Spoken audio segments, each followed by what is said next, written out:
What's up fellas, Panda here, and today we're going to be breaking down Potemkin's buffs. Yeah fellas, before we get into it, be sure to like and subscribe. It's greatly appreciated and it helps me grow. We're almost close to 1,000, right?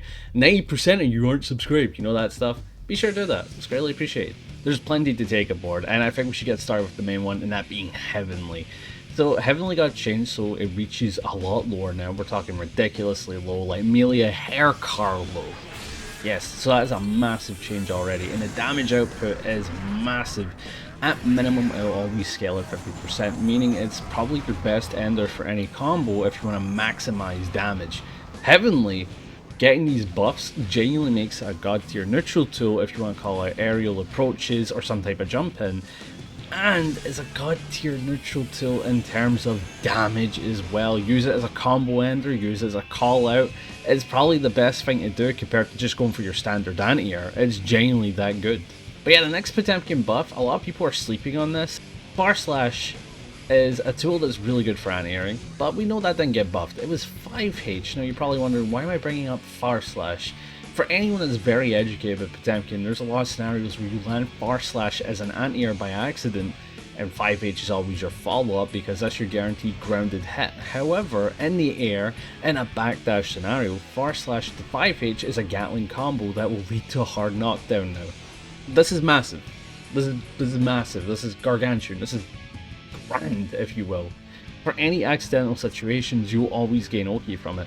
Learn how to place it well, and you can even use it in combo routes like I do here. Close slash into 2S, 2H, Garuda, Carback, Megafist, Far Slash, 5H. Just like that, you get Oki in the corner 50%, and you still get to keep that precious corner pressure. Yes! By far one of the best things about it. Next thing that is a massive deal is Hammerfall always guaranteeing a knockdown no matter what. Counter hit was the main way you had to do it, but now, because it means normal hit can guarantee a hard knockdown, it means your new optimal meterless after counter hit 5H is just Hammerfall. Every time you do Hammerfall after 5H, you deal a lot of damage, get a hard knockdown.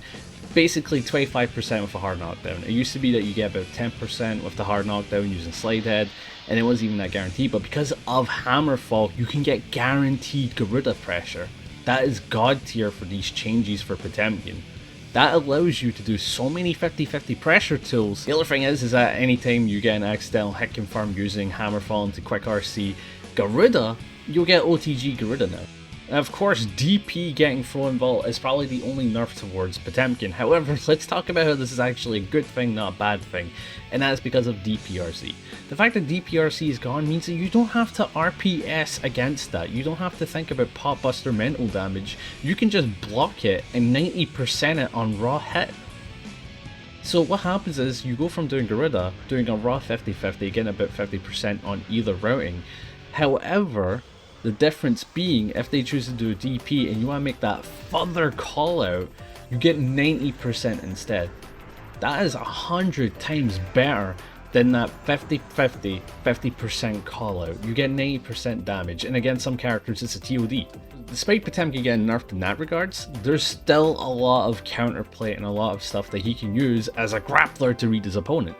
What I'm trying to say is, at the end of the day, aim to mix up, aim to call out. You are a grappler, you're not a simple rushdown. That's not you, you're a mental reader, you're a psychic, you're a predictor, you can understand your opponent. Use it to call them out. One change that I find a little quirky, but it'll take a little time to truly understand its full usage, and that is JD becoming a true disjoint. JD becoming a disjoint means that you can clash cancel with people trying to anti-air you, which is kind of odd, honestly. It kind of makes it like a true anti-air now, kind of like Capel, except that there's still a hurt box. It's just a bit of a disjoint now. Utilizing this tool will be very difficult, but I truly believe this will be a great way to anti people trying to 6P us whenever we try to approach with jumps in neutral. Genuinely a god tier tool, but it's going to take a little bit of time to truly understand. And for my backwards JD mix-ups, you know I love it. You know I love it, absolutely. Probably mentions White Wild Assault. White Wild Assault was deleted, essentially. White Wild Assault was essentially nerfed to no longer be plus on block no matter what, but it's -3 with pushback, meaning it's actually still quite decent on block. And because it's -3, if the opponent tries to make a whiff punish play, for example Cat here with his 2P, you can kind of space it and carry a Pot Buster.